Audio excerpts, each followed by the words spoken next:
اور فقیہ اور فریسیوں نے یسوع سے کہا کہ ہمارا ایک ہی باپ ہے، یعنی کہ خدا۔ یسوع نے ان سے کہا، اگر خدا تمہارا باپ ہوتا تو تم مجھ سے محبت رکھتے، اس لیے کہ میں خدا میں سے نکلا اور آیا ہوں، کیونکہ میں آپ سے نہیں آیا بلکہ اسی نے مجھے بھیجا ہے۔ تم میری باتیں کیوں نہیں سمجھتے؟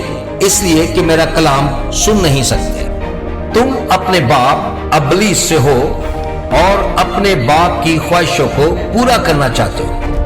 وہ شروع ہی سے خونی ہے اور سچائی پر قائم نہیں رہا، کیونکہ اس میں سچائی ہے نہیں۔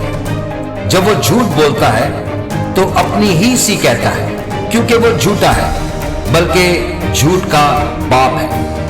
لیکن میں جو سچ بولتا ہوں، اسی لیے تم میرا یقین نہیں کرتے۔